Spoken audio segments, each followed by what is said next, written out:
Okay, welcome.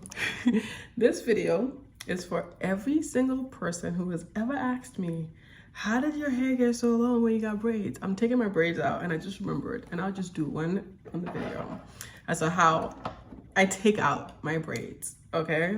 How I think most people take out their braids. So basically you start off by cutting the extension. So this is an extension that's braided into my hair, right? So it depends where you want to cut, because your hair could be like this long underneath the braid, this long, this long, this long, this long, this long, this long, this long. So no, I'm just gonna cut. I think my hair is right here. It's not that long. It's not that long. I just I'm always nervous I'm gonna cut my hair, but I never do. But I'd rather be safe than sorry. So I cut it there. Then you just get a comb, or you use your hands and you just kind of like take out the braids. Just like pick at the braid and take it out slowly if you want to. Yeah, so this would be it. I'm gonna put this part in fast forward because it's just like removing the braid.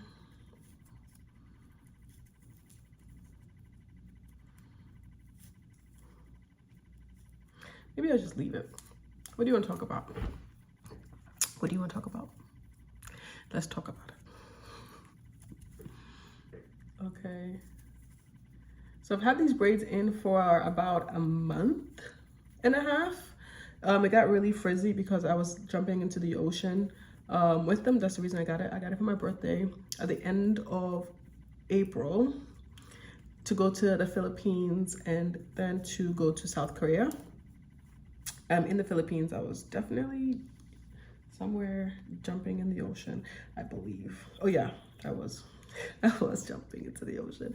That's why I got the braids. I told myself to not get braids for a while because I always have braids. My hair is always in braids at least 3 times a year, and I wanted to just like not be in braids for a while. So I just want this year to be a year that I just do kind of like twists and just kind of take care of my hair without adding anything extra to it. But then I was about to go on this trip, and I thought like the best way to just really enjoy the trip and not have to worry about like my hair changing different textures depending on what I'm doing or worrying about it is just putting braids in. So then I just got the braids done. And I knew I was only gonna keep it for the trip, and the trip I was there for almost a month.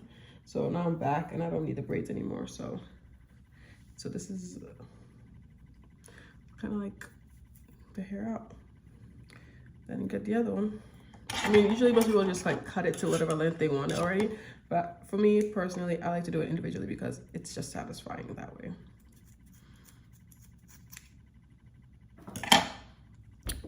Then you just keep going. Putting it in, of course, is a lot longer, and if I get professionals to do it, because I do not know how to braid. Those who can, amazing. They are God's favorite. I am not one of those, so I can't braid my own hair, so I go and get it professionally done. Prices range at different prices depending on what you want, the length and the skill level, plus the person's pricing. When I used to get my hair braided in Harlem, it was about $120 in 2000, like for the longest time. Between like 2014 to 2019, it was between like 100 and 150. But nowadays, this was like 170. But I mean, everything's increasing, so everybody's got bills to pay, so I can't really be upset about it. But you know, we used to know how much it costs. It just hurts a little bit more. But yeah, just find a braider that you really like and just stick to them, and then you just get fair pricing. Really, it takes a while to find the perfect braider, and also to make sure like they're not going to waste your time or their time, meaning if you make an appointment and they cancel on you or something crazy. So once you find it somewhere, just so far as you guys are both loyal to each other, that's what I think enough.